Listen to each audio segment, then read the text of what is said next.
Hello. After a brief pause, my daughter Emma answered the phone.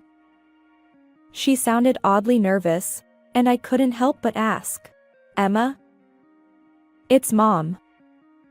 "Where are you right now?" Who is this? Mom is right next to me. I thought Emma might be playing a prank. She wasn't the type to do such things, but kids grow up quickly.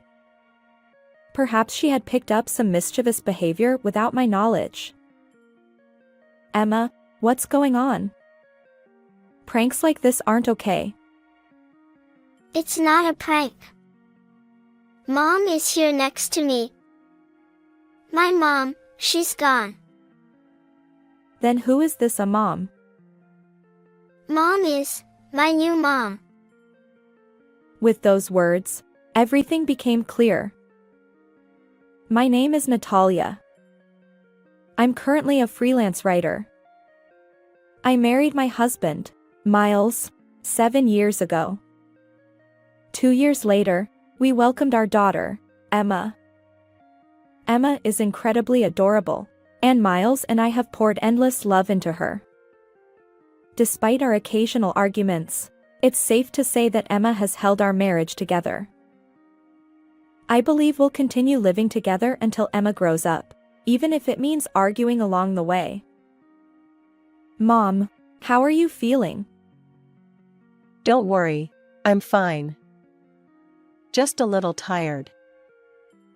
But there was one thing weighing on my mind, my mother back home. My father passed away a few years ago, leaving my mother living alone. She always respected my father, standing quietly behind him with a gentle smile.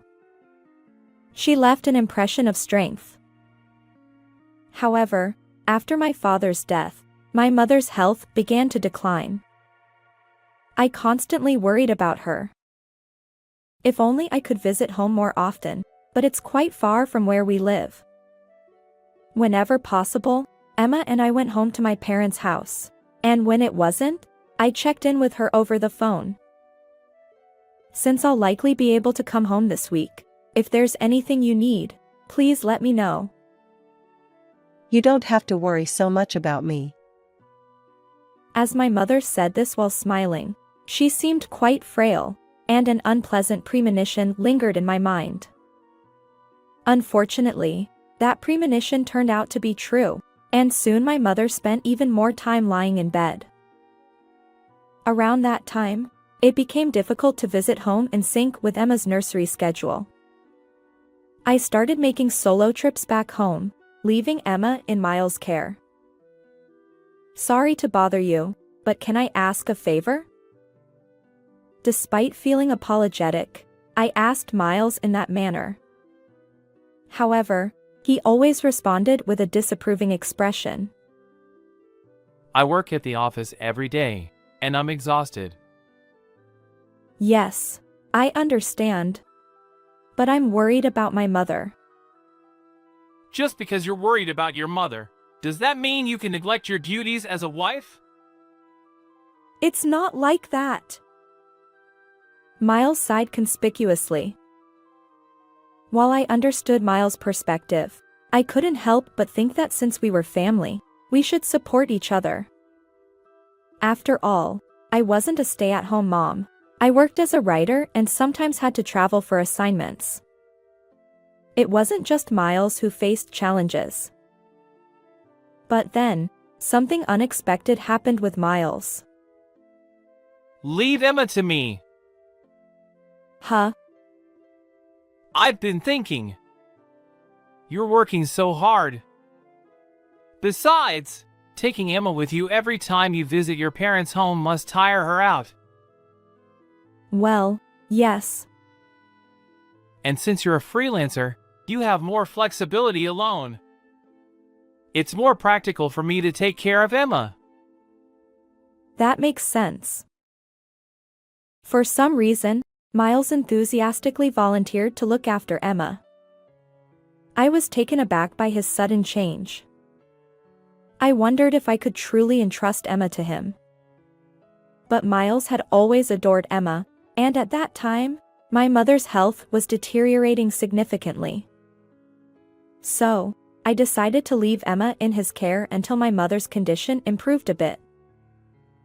In hindsight, that decision was a mistake. Now, all I feel is regret. After that, I became extremely busy, spending more time on work-related trips and at my parents' house than at home. The act of carrying my laptop while visiting my mother was quite burdensome, but thanks to Miles taking care of Emma, it became much easier. However, during that time, something seemed off with Emma. Emma, what were you doing today? I was out with Dad. Since Miles started looking after Emma, she began acting strangely distant toward me. When I asked her anything, she avoided eye contact and nervously answered. I wondered if Miles had influenced her somehow, but when I asked Emma, she simply replied, "It's nothing." Even when I tried to confront Miles, he just got angry and said, "There's nothing going on." Juggling caregiving and work, I couldn't dedicate much time to this issue. Besides, Miles seemed oddly intent on keeping Emma away from me. Something must be going on, I thought, but I couldn't take action.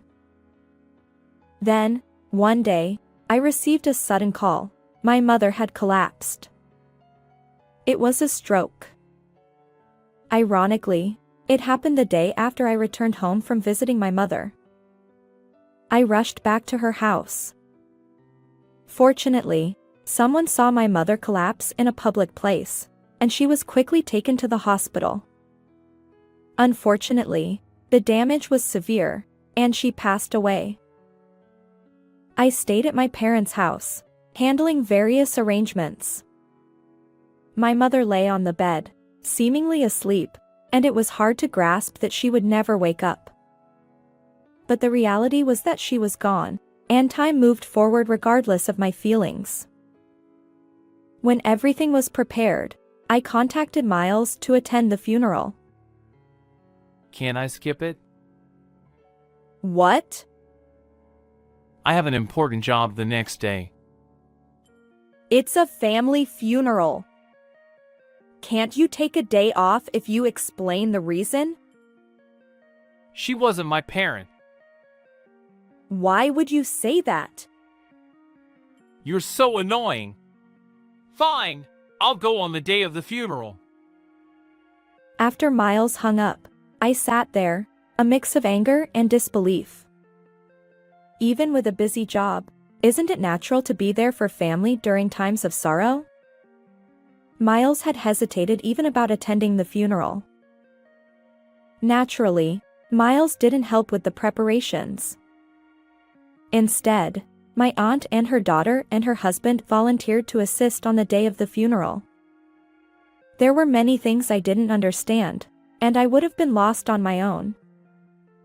Thanks to them, I managed to complete all the arrangements, but I felt utterly exhausted. I'm incredibly grateful to my aunt's daughter and her husband, even though they were practically strangers. As for Miles, he arrived just in the nick of time for the funeral and left immediately afterward. Whenever relatives asked about him, I'd vaguely smile and say, "He's a busy person." After the funeral, I planned to return home right away. I felt I needed to resolve things with Miles. However, there were numerous tasks related to my mother's inheritance and changing the property title. Ultimately, I couldn't return home for several days.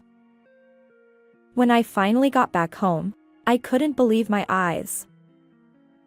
What? My house, which I hadn't visited in a while, felt eerily empty. It seemed like no one had been there for quite some time. I checked inside, and to my surprise, all of Miles' belongings and household items were gone. What is going on? I searched every room. Emma's belongings were also missing. Panicking, I contacted Emma. I had given Emma a child-friendly smartphone. I had reservations about letting a 5-year-old have a phone, but as a freelance writer, I occasionally traveled for interviews. Miles also worked, leaving Emma alone at times. Having a means of communication was essential in case of emergencies. So, Emma had her own smartphone. Hello. After a few rings, Emma answered the phone. She sounded oddly nervous, and I couldn't help but ask, "Emma?" "It's Mom." "Where are you right now?" Who is this? Mom is right next to me. Huh? I thought Emma might be playing a prank. She wasn't the type to do such things, but kids grow up quickly. Perhaps she had picked up some mischievous behavior without my knowledge. "Emma, what's wrong? Pranks like this aren't okay." It's not a prank. Mom is right next to me. My mom, she's gone. In Emma's tearful voice, I suddenly realized that something unimaginable might be happening. For now, I needed to calm Emma down and find out about Miles. Emma, it's okay. Can you tell me calmly? How is Dad doing? Dad is at work. He's working for Mom and me. Then who is this a mom? Mom is my new mom. With those words, everything became clear. Miles suddenly taking care of Emma was all connected to this. And I could speculate that Miles had influenced Emma and taken her away. I focused on dispelling Emma's misunderstanding. Fortunately, Emma didn't fully believe what Miles had told her, and she listened to my words sincerely. Her distant behavior during the call was because Miles had deleted my contact information from her phone. I was furious at Miles for such cruel actions. Are you truly my mom? Yes. Don't worry. Please wait. I'll come get you. Yes. After ending the call with Emma, I immediately dialed Miles. He didn't answer right away, likely busy with work, but I persisted. Eventually, he picked up. What? I'm working right now. Hey. What did you do? You're so annoying. Where are you right now? Oh, so you finally noticed. You've been busy taking care of your mother's house since you've been completely absorbed in your mother affairs. But it was my mother's funeral. You never helped, and... There's a limit to everything. Besides, your mother wasn't my parent, so I don't owe her any assistance. Miles continued with a sigh. You don't do any housework or cooking, and Emma is entirely my responsibility. You're not a good wife. What are you saying? I'm preparing for a divorce. I plan to find a better wife than you and remarry. I've decided to sell the house too, so get rid of your stuff. I was left speechless. Certainly, I may have neglected some household chores and childcare due to caring for my mother. But isn't that understandable? Besides, it's not like I did nothing. When I was at home, I tried to handle household tasks as much as possible for Emma and Miles, all while juggling my work as a writer and looking after my mother. Miles' words were incredibly harsh considering all this. And on top of that, he referred to my mother as a stranger. His behavior was beyond unacceptable, and I resolved firmly to break up with Miles. After ending the call, I immediately started preparing for the divorce. Miles seemed to imply that it was my fault we were divorcing, but that couldn't be further from the truth. I had valid reasons for being away from home. Moreover, Miles hadn't contributed significantly to my mother's funeral, and if his recent words were any indication, he had been unfaithful during the time I was at my parents' house. Clearly, he was in the wrong. Additionally, Miles mentioned his intention to sell our home. Yet, this house was in my name. We had purchased it using the inheritance I received when my father passed away. At the time, I was pregnant and considering moving to a family-friendly apartment. So, I used the lump sum to buy the apartment outright. Even though we were married, the inherited assets were mine alone. Originally, I hadn't planned on divorce, so I didn't see any issues. But now the situation had changed. Upon investigation, I discovered that all the real estate documents that should have been at home were missing. Unbelievably, Miles had taken them and used our home as collateral. This was undoubtedly criminal behavior. I hired a private investigator. The facts gradually came to light. While I was caring for my mother at my parents' house, Miles had been cheating all along. And he had done so with Emma in tow. It appeared that Miles had convinced Emma that Mom had abandoned Emma and manipulated her into accepting the affair partner as her new mother. Furthermore, Miles had lied to the affair partner, claiming to be a single father raising Emma, all while planning to remarry using Emma as leverage.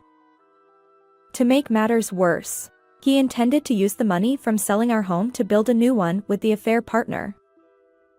Miles' actions were beyond reprehensible, and I felt nauseated by them. First and foremost, I had to reclaim Emma. With that determination, I immediately took action. I consulted a lawyer and filed for a court case. During the trial, Miles was quite reluctant to relinquish custody of Emma to me. I have more financial stability. Well, I earn enough to provide for Emma comfortably. Our discussions reached an impasse. However, Emma's words became the decisive factor. I want to live with Mom.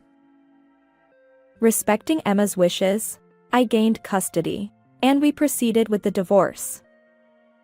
At that time, I decided to claim compensation for the affair-related emotional distress and child support. Wait a minute! What does this mean? By initiating the legal proceedings, Miles was exposed for not having divorced as he claimed. Consequently, the affair partner also accused him of fraud and demanded compensation. As a result, Miles now struggles financially due to payments for emotional distress to me and child support, as well as compensation to the affair partner. Currently, he supplements his income from his main job with late-night part-time work, barely making ends meet. It's entirely his own doing. On the other hand, Emma and I moved to a location near elementary and middle schools, close to the train station. I considered Emma's growth process in our decision. Fortunately, besides the compensation and child support, I have my mother's inheritance and earnings from my writing. I won't face any difficulties until Emma reaches adulthood. I regret trusting Miles and allowing Emma to experience such unpleasant memories. Moving forward, I hope we can create happy moments together. How did you like this story? If you enjoyed it, consider subscribing to my channel. See you in the next video. Why do you have the house and inheritance all to yourself? My brother, whom I had not heard from for 5 years, suddenly showed up at my mother's funeral and started ranting. He had abandoned our mother 5 years earlier when she needed care and had disappeared. I was absolutely mortified, but my son opened his mouth as all the relatives stared. As a result, my brother was avoided by my relatives. My name is Maddie Joan and I am 48 years old. 10 years ago, my husband committed adultery and went straight to divorce, and I left home with my then 8-year-old son, Hayden. There was alimony and child support, so I then became a licensed nurse and now live happily with Hayden, who is now 18 years old. He is a much older man now, but at the time he was 8 years old and still very much in need of my help. I live in what is called a regional city, and Hayden attends a public university in the area. My parents' house was also a 15-minute drive away, so I visited them often, but I was concerned about my mother's recent health problems. Then one day, I received a phone call from my brother Thomas, who lives with my mother. I went to our mother's hospital today. She's going to have surgery, he said. My mother has always hated hospitals. I had always tried to persuade her to go to the hospital whenever she felt unwell, but she had always adamantly refused. My mother was like that.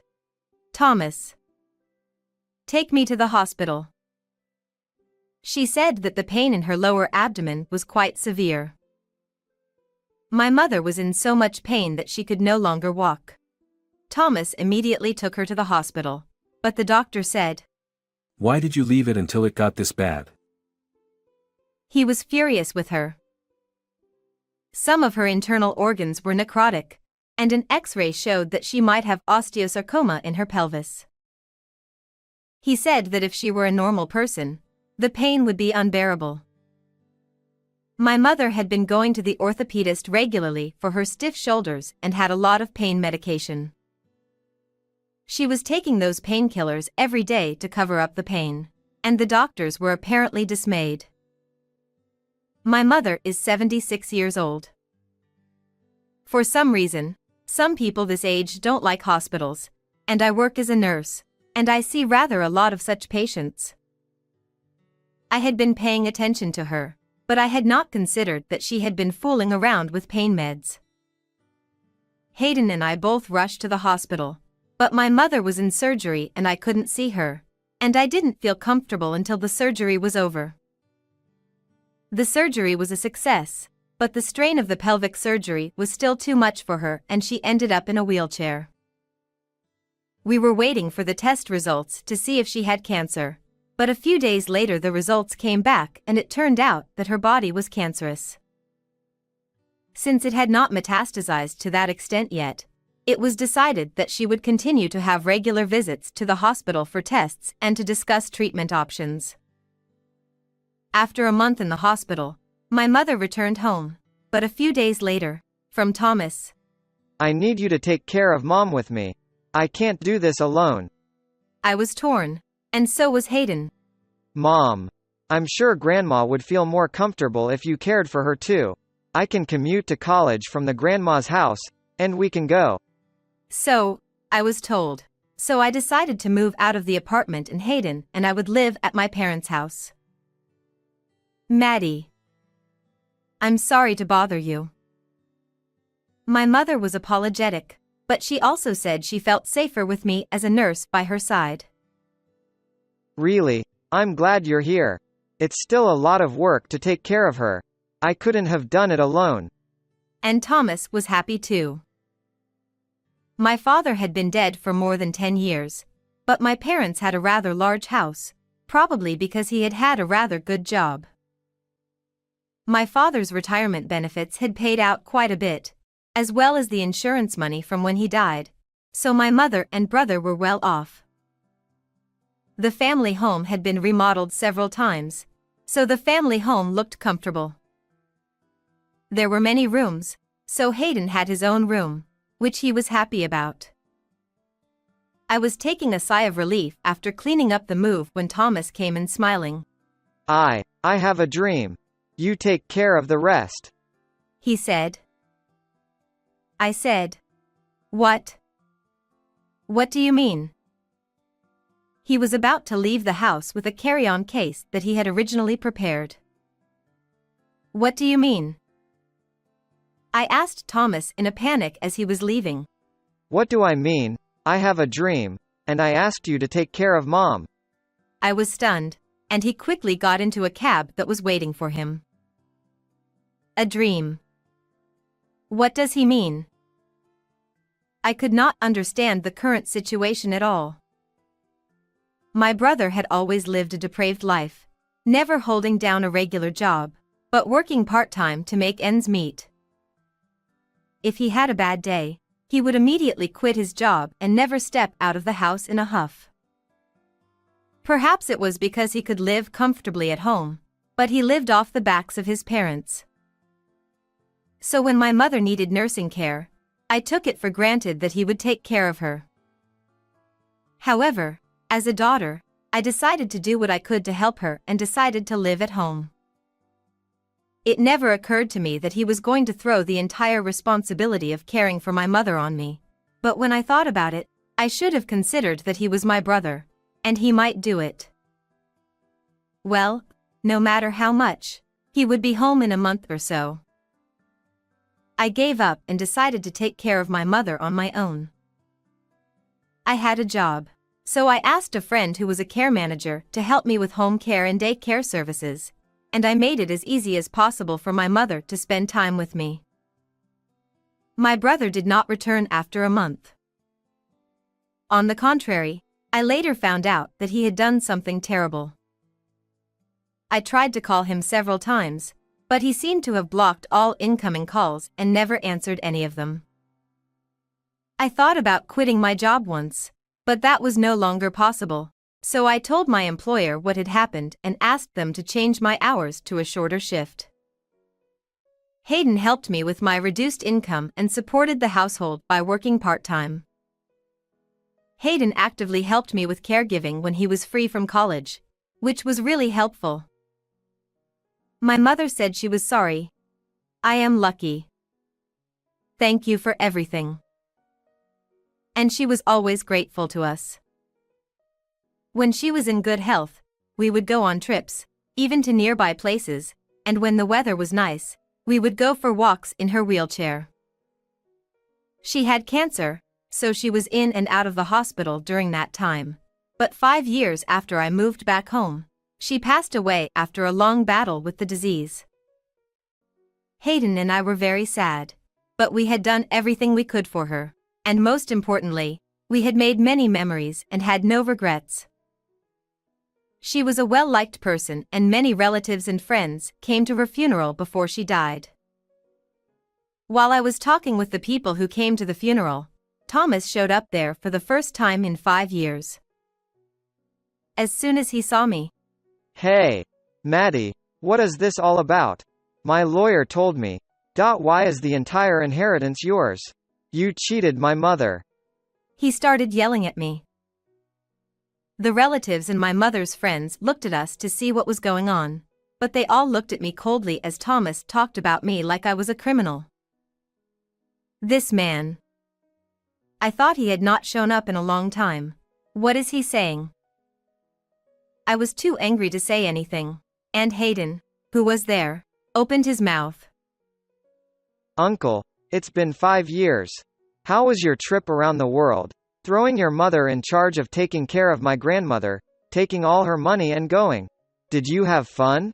When did you come back? You must have been very busy to show up after Grandma passed away. Hayden said, raising his voice. Thomas froze when he heard that. That's right. Thomas had left me in charge of my mother's care and had absconded with her bank book.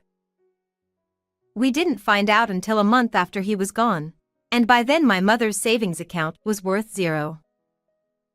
Her savings account book contained my father's retirement and insurance money, so it must have been quite a bit. Knowing this, I decided to quit my job once and for all to concentrate on caring for her, but I couldn't do that either, and our family had a really hard time for a while. Thomas, did you spend all of your mother's savings? She was in real trouble because you took all the money she had saved. How dare you come here today so brazenly? I told him clearly so that everyone could hear. In fact, I knew where my brother had been after that. from what I had heard from acquaintances. One day, a few months after he was gone, a mutual acquaintance of his and I showed me my brother's social network. There I saw a picture of Thomas having a grand time in Las Vegas, and I felt my gut churn. I told my mother that he was also spending a lot of money abroad. I'm giving up that money. I've decided to consider Thomas an early inheritance. I'll give you all the rest of my inheritance. And then she called a lawyer and prepared the documents for that. My mother, in addition to the money, had stocks and land, and she made sure that I could inherit her home as well. And she also had expensive insurance policies, so she made the arrangements so that I could have all of that as well. Some of the stocks were sold a little when she had trouble making ends meet, but she still had a sizable inheritance. She did not play hardball until just before she passed away and tried to leave it for our future. I had once told my mother that I was going to sell my shares to quit my job so that I could focus on caring for her. Don't throw away your career for me. If you quit my job, you won't be able to go back to it in the future. Even if you have the money, you should keep the job that you think is your life's purpose. I can pay for the home care and daycare services, so you should continue working as long as it is not a burden on you.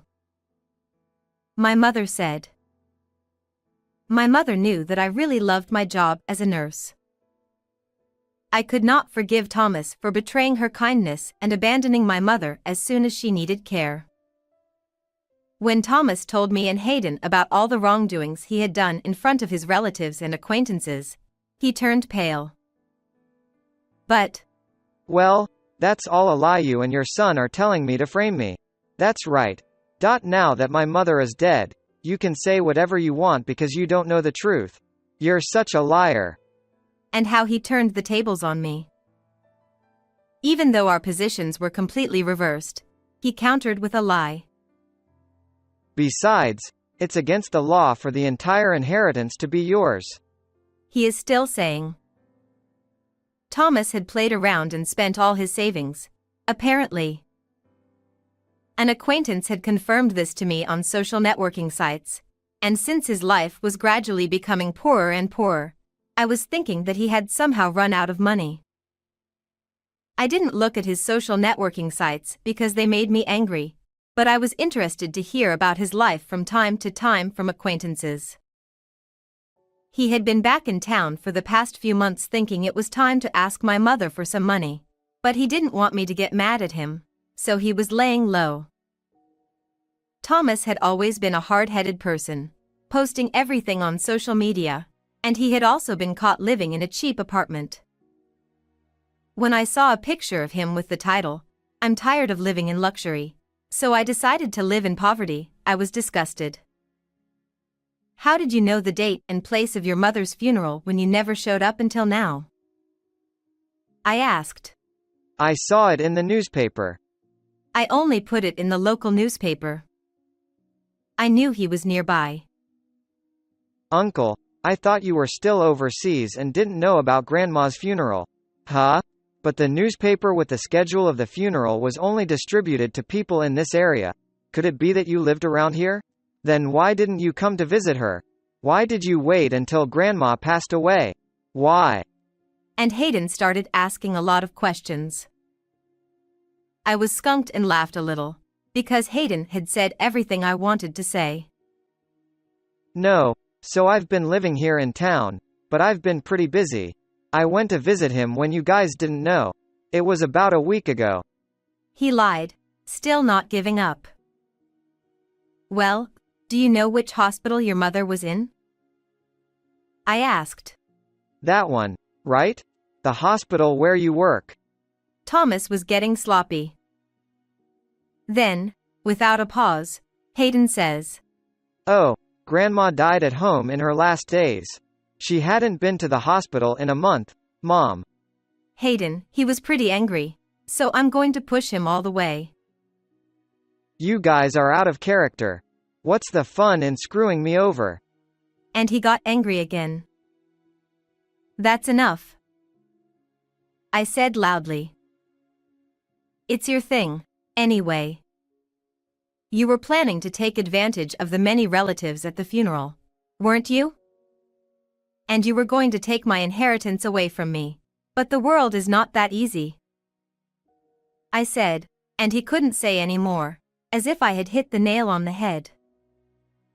Didn't you plan to ask your relatives to introduce you to a job? I know a lot of our mother's relatives are in business. You've never had a real job, and now that you're in your mid-50s, no one will hire you, right? I said more, and he sat down, heaving this time. Hey, how did you even know that? I said it in the right way, but he got the picture.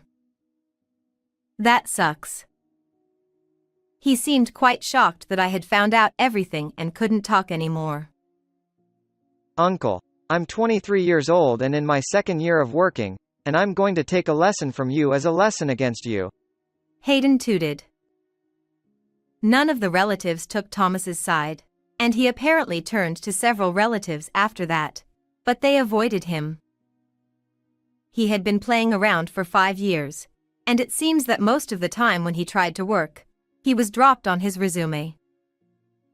He was 54 years old, had no regular job, and seemed to be living off part-time work every day. I was inherited from my mother, and I am still working as a nurse. My job allows me to interact with people from all walks of life, and being told thank you is what makes my life worth living. Thomas was so busy chewing on his parents' backs that he will probably spend the rest of his life without knowing the joys of such work. I believe that people who think only of themselves will never reach true happiness, even if they can afford luxuries. What did you think of this story?